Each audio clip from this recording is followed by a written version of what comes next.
Hi friends, అందరూ ఎలా ఉన్నారు? Welcome back to my YouTube channel Andhra spicy food. ఇవాల్టి వీడియోలో నేను చేయబోయే రెసిపీ మష్రూమ్ మసాలా కర్రీని మంచి టేస్ట్ వచ్చేలా ఇంట్లోనే ఎలా ప్రిపేర్ చేయాలో చూపించబోతున్నాను. అలాగే మష్రూమ్ని ఎలా క్లీన్ చేసుకోవాలో కూడా చూపించబోతున్నానండి. ఈ మష్రూమ్స్ ఆరోగ్యానికి చాలా మంచిదండి. బ్రెయిన్కి కూడా చక్కగా ఉపయోగపడతాయి. వీటిలో విటమిన్ డి కూడా ఎక్కువగా ఉంటుందండి. వీడియోను ఎక్కడా స్కిప్ చేయకుండా చూడండి. నేను చేసే రెసిపీస్ అన్నీ ఎలా ఉన్నాయో ఒకసారి కామెంట్ బాక్స్లో కామెంట్ చేయండి. ఇక లేట్ ఎందుకు, మరి మష్రూమ్ మసాలా కర్రీ చిక్కటి గ్రేవీతో మంచి రుచి వచ్చేలా ఎలా చేయాలో చూద్దాం రండి. ఇక్కడ నేను 200 గ్రామ్స్ మష్రూమ్ తీసుకున్నానండి. ఇప్పుడు వీటిని ఎలా క్లీన్ చేయాలో చూపించబోతున్నాను. చూడండి, ఈ మష్రూమ్ ఒకవేళ పై లేయర్ బ్లాక్గా ఉందనుకోండి, వీటిని చిన్నగా ఈ విధంగా అనుకుంటూ ఈ పై లేయర్ని చిన్నగా ఈ విధంగా తీసుకోవాలి. చూడండి, ఈ విధంగా తీయడం వల్ల పై లేయర్ అంతా వచ్చేస్తుందండి. చూసారు కదండి, ఈ విధంగా క్లీన్ చేసుకోవాలి.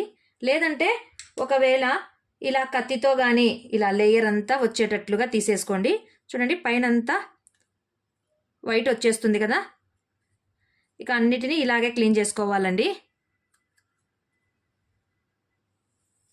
నేను చేత్తో తీయడానికి వీలు రావడం లేదు నాకు, అందుకోసం అనేసి ఈ విధంగా కత్తితో తీసుకుంటున్నాను. చూడండి, ఈ విధంగా లేయర్ అంతా వెళ్ళి మష్రూమ్ బాగా తెల్లగా వచ్చేస్తుంది. అన్నిటినీ ఇదే విధంగా తీసేసుకోండి. నీట్గా చేసుకున్న తర్వాతనే మనము కుక్ చేసుకోవాలండి.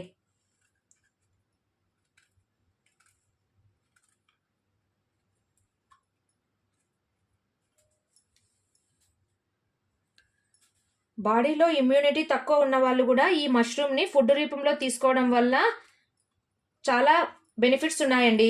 అందుకోసం అనేసి మష్రూమ్ని అప్పుడప్పుడు ఫుడ్గా తీసుకుంటూ ఉండాలండి. ఇప్పుడు అన్నిటినీ ఈ విధంగా వాటర్లో వేసి క్లీన్ చేసుకుంటున్నాను. ఇప్పుడు వీటిని చిన్న చిన్న పీసెస్ లాగా కట్ చేసుకుందాము. మరీ ఎక్కువగా చిన్నగా లేకుండా ఈ విధంగా 2 పీసెస్ లాగా నేను కట్ చేసుకుంటున్నానండి. ఇప్పుడు స్టవ్ మీద కడాయి పెట్టేసుకొని నేను 2 స్పూన్స్ ఆయిల్ వేసుకున్నాను. మనం కట్ చేసి పెట్టుకున్నటువంటి మష్రూమ్స్ని ఇందులోనికి వేసి కొద్దిగా ఫ్రై చేసుకోవాలండి.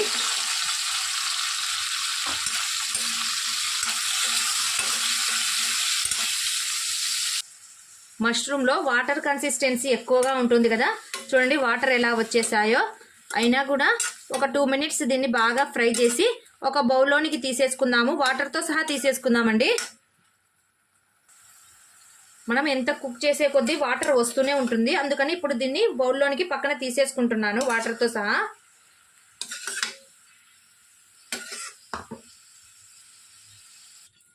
ఇప్పుడు ఇదే బాండలిలో 2 స్పూన్స్ ఆయిల్ వేసుకున్నాను. ఆయిల్ బాగా హీట్ ఎక్కిన తర్వాత నేను 2 బిర్యానీ ఆకులను వేసుకుంటున్నానండి. బిర్యానీ ఆకు వేయడం వల్ల మంచి ఫ్లేవర్ వస్తుంది. కొద్దిగా చెక్క యాలుకలను వేసుకుంటున్నాను.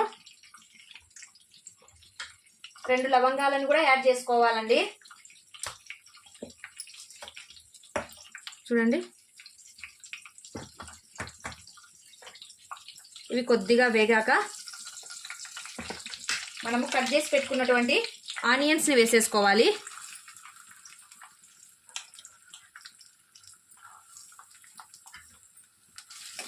ఆనియన్స్ని దూరగా వేపుకోవాలి. ఆనియన్స్ కొద్దిగా వేగుతూనే నేను కట్ చేసి పెట్టుకున్నటువంటి 4 పచ్చిమిర్చిని వేసి ఫ్రై చేసుకుంటున్నాను.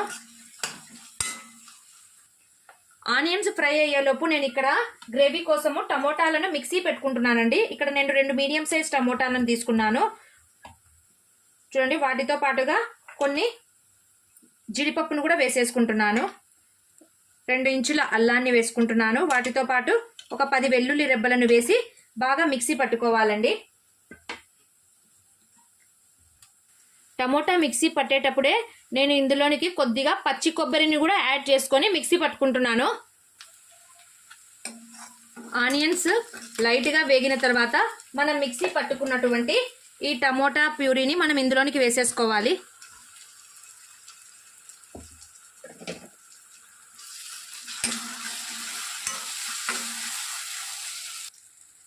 మిక్సింగ్ జార్లోనికి కొద్దిగా వాటర్ వేసేసి దీన్నంతా ఈ విధంగా క్లీన్ చేసుకొని వేసేసుకుంటున్నాను. ఈ మసాలానంతా బాగా ఫ్రై చేసుకోవాలి. మసాలా ఎంత బాగా ఫ్రై చేస్తామో కర్రీ అంత టేస్టీగా వస్తుంది. ఇప్పుడు ఇందులోనికి నేను కొద్దిగా పసుపుని యాడ్ చేసుకుంటున్నాను. అలాగే 1 స్పూన్ మిర్చి పౌడర్ని వేసేసుకోవాలి. వాటితో పాటు 1 స్పూన్ ధనియాల పొడి, టేస్ట్కి తగినంత సాల్ట్ని వేసేసుకొని మసాలాను బాగా ఫ్రై చేసేసుకున్నాము. మసాలా బాగా వేగేటప్పుడు మనం ఫ్రై చేసి పెట్టుకున్నటువంటి మష్రూమ్ని ఇందులోనికి వేసేసి ఒక 5 మినిట్స్ సిమ్లోనే పెట్టేసి ఉడికించేసుకుందాము. చూడండి మష్రూమ్ ఎంత చక్కగా ఉడికిపోతుందో. ఇప్పుడు మనము గ్రేవీకి తగినట్లుగా వాటర్ని యాడ్ చేసేసుకోవాలి. నేను ఇక్కడ కొద్దిగా వాటర్ని వేసేసుకుంటున్నాను.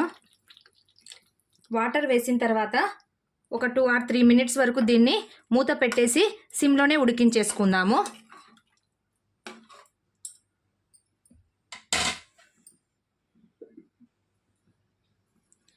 ఇప్పుడు ఒకసారి కర్రీని చెక్ చేద్దాము. చూడండి కర్రీలో ఆయిల్ అంతా పైకి తేలింది.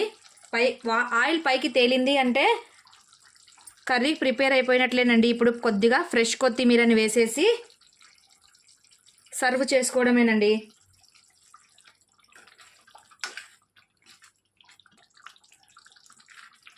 ఇంతేనండి, చిక్కటి గ్రేవీతో మష్రూమ్ మసాలా కర్రీ రెడీ అయిపోయింది. చూడండి గ్రేవీ కూడా ఎంత చిక్కగా వచ్చేసిందో. కలర్ కూడా చూడ్డానికి చాలా కలర్ఫుల్గా ఉంది కదండి గ్రేవీ. ఇప్పుడు స్టవ్ ఆఫ్ చేసేసుకుందాము. అంతేనండి, చాలా సింపుల్గా చిక్కటి గ్రేవీతో మంచి టేస్టీగా ఉండే మష్రూమ్ మసాలా కర్రీ రెడీ అయిపోయిందండి. ఇది రైస్లోనికి కానీ చపాతీలోనికి కానీ ఫుల్కాలోకి కానీ దేనిలోకైనా పర్ఫెక్ట్ కాంబినేషన్ అండి. మీరు కూడా ఈ రెసిపీని తప్పకుండా ట్రై చేయండి. నా వీడియో నచ్చినట్లయితే లైక్ చేయండి. మీ ఫ్రెండ్స్ అండ్ రిలేటివ్స్కి షేర్ చేయండి. మరిన్ని సింపుల్ అండ్ టేస్టీ రెసిపీస్ కోసం నా ఛానల్ని సబ్స్క్రైబ్ చేసుకోవడం మాత్రం మర్చిపోవద్దండి. Thank you for watching. Take care. Bye.